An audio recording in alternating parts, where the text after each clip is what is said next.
When you're a part of a community, there are just some things that are common throughout the community called traits. Very common stuff. But sometimes it also signifies other things, like this is how a Reddit or a Discord moderator community looks like. This is how only fans community looks like. And the Genshin Impact players are downright interested in these commodities and not interested in these. But we car guys are just some of the most simple creatures in the world. We like cars, and if any girls wants to date us, they instantly know. Yeah, I know what my man would like for his birthday.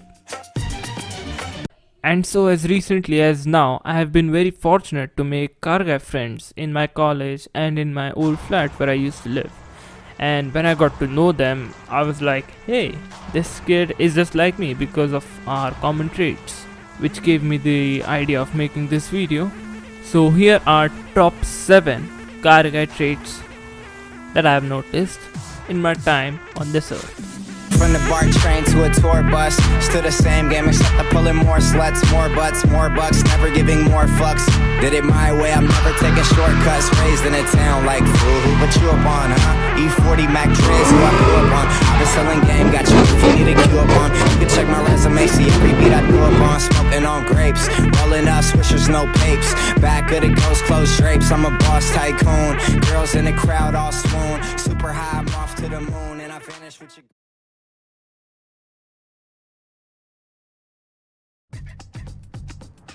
The first trait about car guys is how specific we are in every single detail about cars.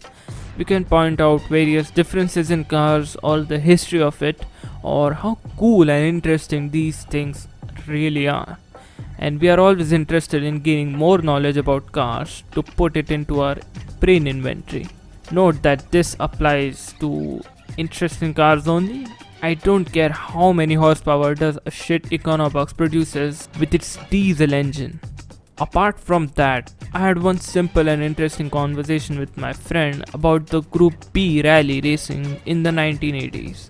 We talked about cars like the Audi Quattro, the Lancia 037, Ford RS 2000, etc. Cool things like no rules and less production car numbers required to attract car companies to join the race. How interesting the twin charging system was in the Lancia Delta, or how close the crowd was in the rally course, inches away from these monsters hurtling around. And then the Ford and the Lancia accident, which buried the Group B into the pages of history, with multiple souls taking the hit with it. Every single thing. And God, did I love that conversation with him. Second trait would be the contest of things of beauty. When it comes to looks, we all agree that the two of the most beautiful cars in the world would be the Pagani Zonda, mostly F, and the Aston Martin DB9. No arguing about that, but the most beautiful sound would have to go to the Lexus LFA. From the naturally aspirated V10 to Yamaha tuning that engine to sound oh so beautiful.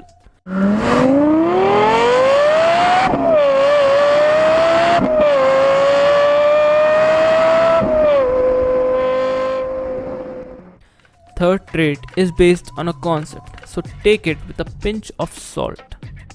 Well, it is said that the more knowledge you have in a particular field, the more capable you are for solving the problems in that field. It makes basic sense logically, which means you know about the problem, you can find the solutions, and you can fix it. So I think we can be a great transport minister for our country, not only because of the knowledge but also being fully interested in them and finding the possible solutions for the problem and implying rules for the following. And talking about the transport minister in my country, I know we have a non-car guy in there because modifications in India is outright banned. No particular restrictions or rules, it's just banned.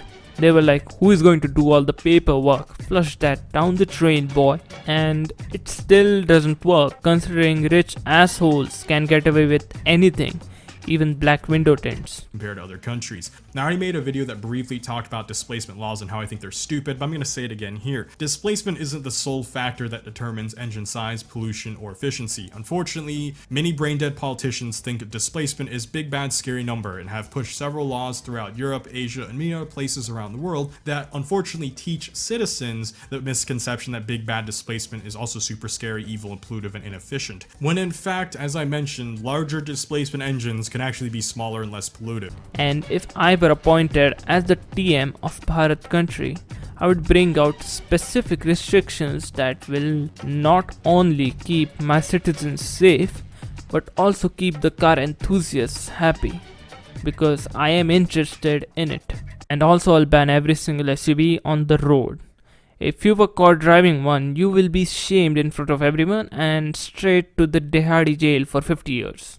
Anyway, the fourth trait is that we know and understand the importance of motorsports.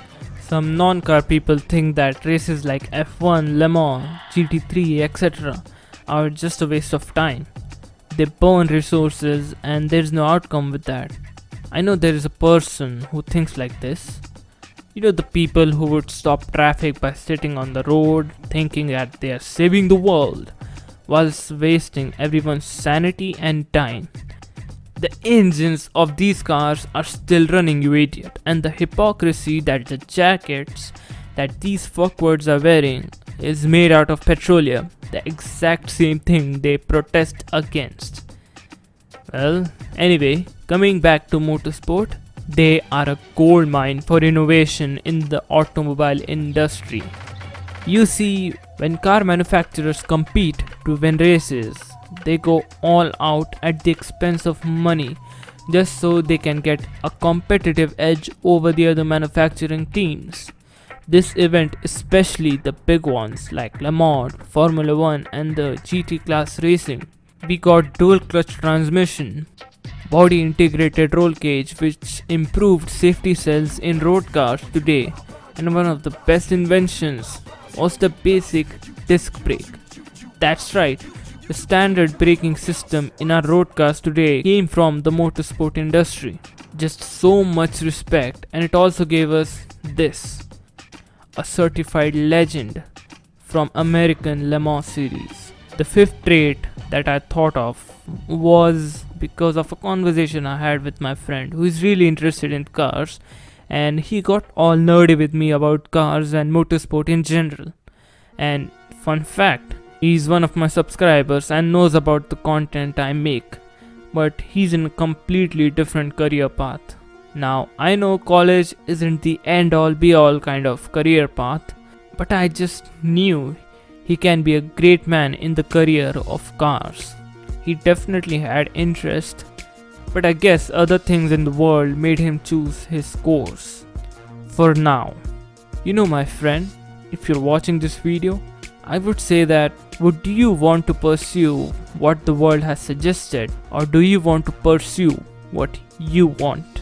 It's like asking a boy what you can become: a doctor, engineer, a chartered accountant, CA, etc. But not asking him what he wants out of life, what he wants to pursue as himself. 2 minute पर अब्बा ने कहा मेरा बेटा engineer बनेगा. Farhan Qureshi BTech engineer. Anyway, the sixth trait can be easily expressed by a scene. You know, you're alone in the class, nobody is here to disturb you, it's peaceful, you're enjoying the silence, and there is a classmate who's fucking annoying and loud. You don't want him or her to disturb you, but you know they are classmates, so you can't be so rude. So what to do?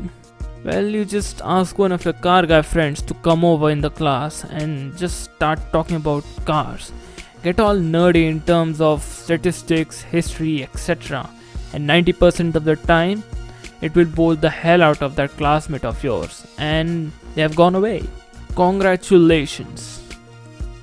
But if you say, what if if the classmate is interested in cars, won't the plan fail?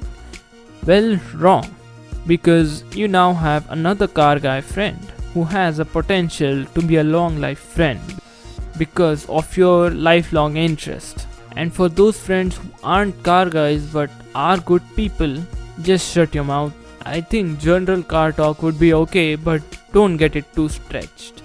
The seventh and the last trait, which I think is the most important trait of us car guys, is our potential.